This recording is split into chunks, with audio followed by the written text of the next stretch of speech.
정부가 정한 표준 단독주택과 지자체가 정한 개별 단독주택의 공시가격이 큰 차이를 보이면서 형평성 논란이 불거지고 있습니다.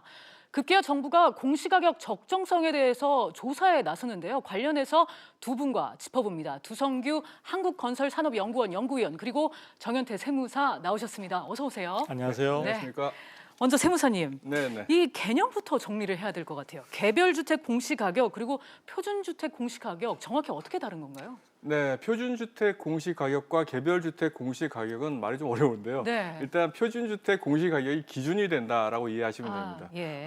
전국에는 모든 주택들을 다 조사를 해가지고 이걸 가격을 정부가 발표를 한다는 건 불가능에 가깝죠. 그렇다 보니 표준주택을 정합니다.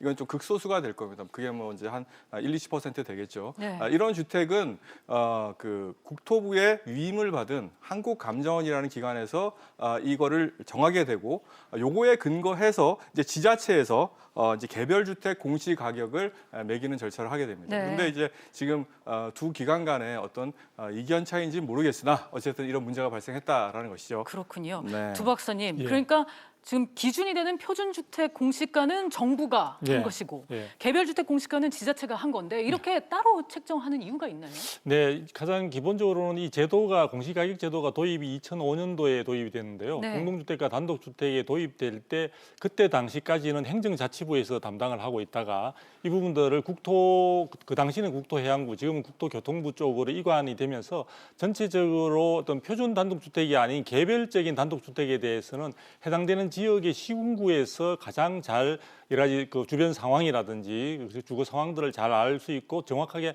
판단할 수 있다는 그런 것으로 인해서 지금 표준 단독주택은 국토부에서 위임을 받은 한국감정원에서 하게 된다면은 개별 그 공시가격 같은 경우에는 시군구가 사실 실질적으로 그 한국감정원에서 표준 단독주택에서 나온 것을 바탕으로 해서 여러 가지 어떤 그런 기준들에 맞는 그런 내용들을 작성하게 됩니다. 그래서 태생적인 측면에서 2005년도에 부동산 규제의 일환으로 사실 도입되는 과정에서 아마 주무부처라든지 담당 부서나 이런 것들이 좀 달라지지 않나, 이원화된 것이 아닌가 이렇게 보여집니다. 네. 그런데 박사님, 지금 논란이 되는 게 이 상승률 격차가 커서인데 기존에는 그런 문제가 없었나 봐요. 예, 좀 작년 같은 경우에 있어서는 약 전체적으로 표준 단독주택 공시가격이나 지금 개별 단독주택 공시가격이나 약 1% 내외의 그다지 그 의미 있는 그런 차이는 없었습니다. 그런데 이번의 경우에 있어서는 사실은 적게는 한 3.5%, 많게는 한 7.5%까지 차이가 난다고 하고 있으니까요. 실질적으로 표준 단독주택의 소유자들로 봐서는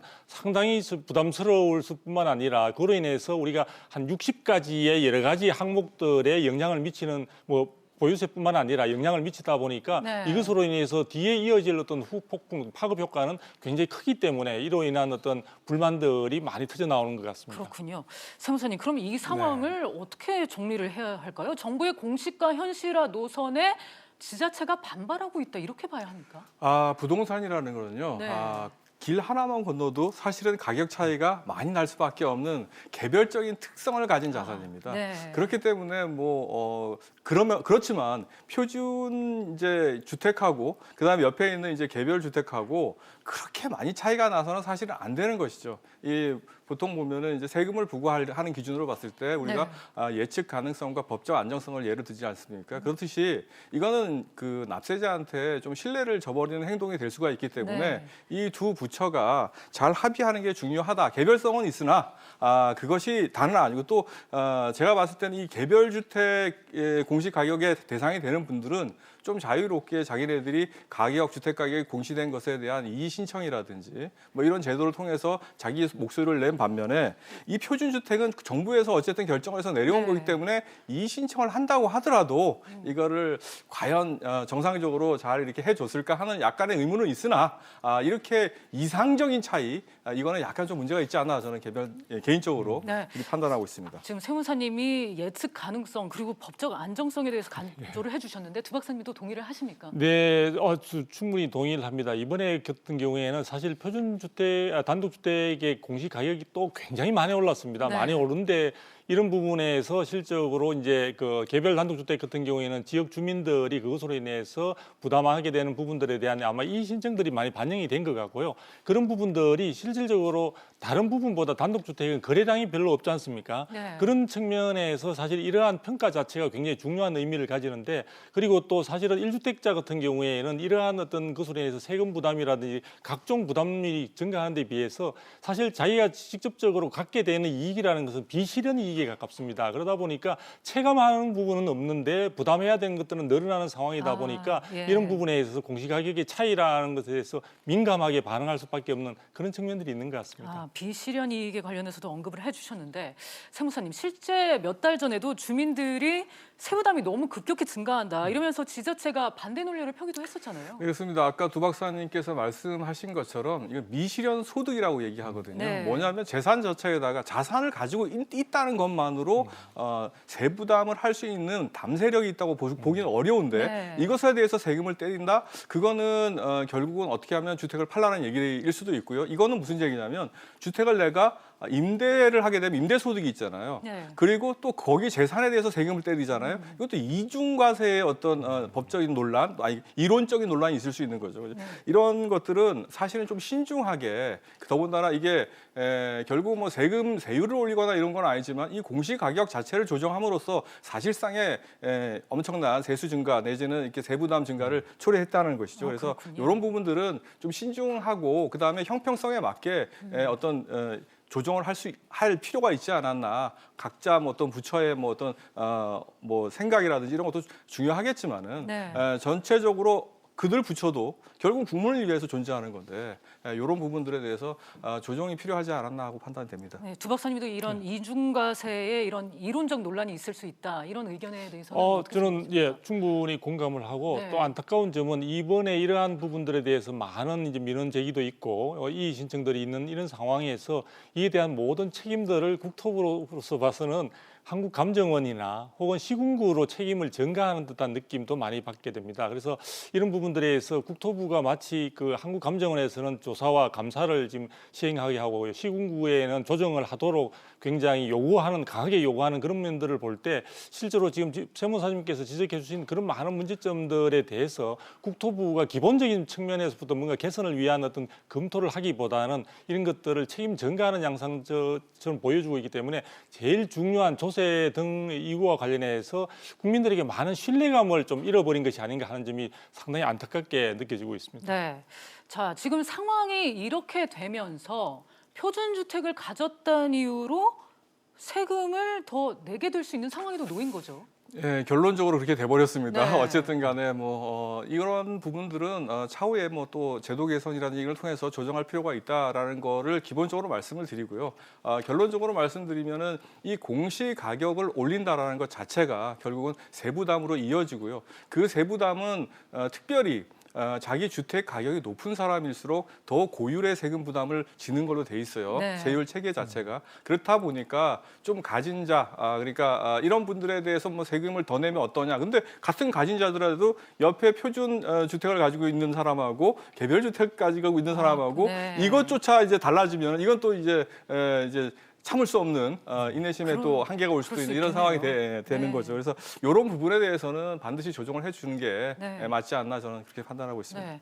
그런데 두 박사님, 이 개별 가격 주택, 예. 개별 주택 가격의 조정이 일어나도 이 네. 주민들 반발이 또 상당할 것 같은데요. 그렇죠. 또 네. 주민들은 주민들 나름대로, 그러니까 지금 표준 단독주택이나 뭐 개별 단독주택이나 조금 전에 말씀드린 대로 올해 같은 경우는 굉장히 많이 올랐습니다. 그래서 서울의 평균 같은 경우에도 지금 거의 14%, 5% 정도에 해당되는 지로 이미 많이 오른 상태에서 이런 부분에 대한 논란이 있기 때문에 어느 쪽이 어떻게 조정되든지 간에 이 부분에 대한 논란은 아마 충분히 잠재워지지는 않을 것 같은데요. 이러한 논란을 거쳐서 최종적으로 지금 표준 단독주택 같은 경우는 중앙부동산가격공시위원회를 거쳐야 되고요. 그다음에 개별 단독주택 같은 경우는 시군구의 부동산가격공시위원회에 조정과 결정을 거쳐서 4월 30일 날 최종적으로 확정되게 됩니다. 네. 그러니까 그때까지 아마도 여러 가지 국토부도 여러 가지 상황들을 보면서 어떤 이의 신청도 받고 뭐 다 과정들을 거치겠지만 제가 생각하기에는 이런 부분들에 대한 책임, 조금 전에도 말씀드렸다시피 책임 전가에 급급하기보다는 정말 민원인들 혹은 이의 신청을 하시는 분들의 여러 가지 상황들을 잘 고려해서 현실에 맞는 그런 처방에 접근할 수 있는 그런 해안을 좀 찾는 데 좀 노력을 했으면 하는 그런 바람을 가져봅니다. 네. 그런데 박사님, 여기에다가 이제 국토부가 이제 지방자치단체 그리고 한국감정원 상대로 예.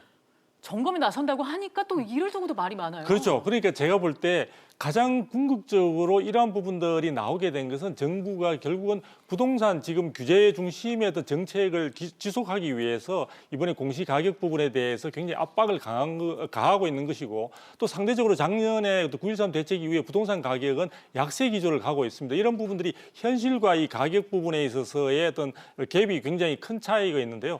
그러면 예를 들어 이번에 어떤 가격 자체가 약세니까 내년의 경우에는 그러면 내려갈 것을 기대할 수 있냐? 제가 보기에는 정부는 계속해서 부동산 규제의 강도를 유지하는 선상에서 내년에는 현실화율을 높인다는 그 이유로 등을 들어가지고 아마 올해보다 가격이 약세임에도 불구하고 전체적인 공시가격을 더욱더 추가적으로 인상할 가능성까지 높습니다. 그러다 보니까 많은 사람들이 올해 이런 부분들에 대해서 고통이 끝나는 것이 아니라 지속될 수 있는 가능성이 있다는 점에서 저는 이런 사안이 벌어졌을 때 국토부의 어떤 여러 가지 문제에 오류가 있는 점은 국토부가 어떤 한국감정원의 다른 쪽의 오류를 지적할 것이 아니라 스스로의 오류 부분들에 대해서도 되돌아보는 그런 기회를 가지는 시간이 필요할 것 같습니다. 네.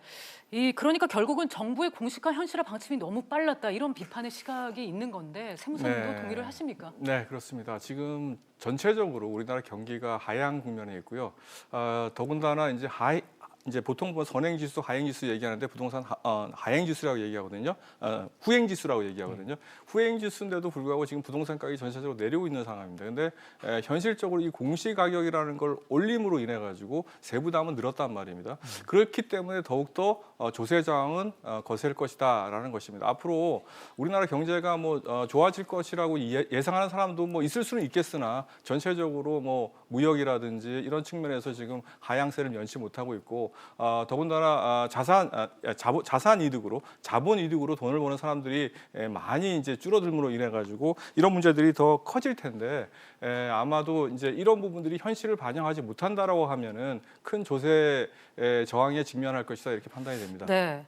그러니까 4월 30일에 이제 최종 예. 개별 공시 가격이 이제 나오게 될 텐데 그때도 이제 두 분 모셔서 네. 말씀을 또 자세하게 얘기를 나눠보도록 제가 마지막으로 그냥 하겠습니다. 예. 정부가 사실은 지금 표준 단독주택 같은 네. 경우에는 대상자가 얼마 안 된다고 볼 수 있긴 하지만 그래도 22만 가구에 해당됩니다. 예. 그래서 그런 점들을 감안해서 정부가 정말 이렇게 선심성 표현 정도가 아니라 충분히 이번에 네. 꼼꼼하게 검토하는 그런 기회가 되도록 기대를 한번 해보겠습니다. 네, 오늘은 정현태 세무사 그리고 두성규 박사와 함께 자세하게 얘기 나눠봤습니다. 감사합니다. 네, 감사합니다. 고맙습니다.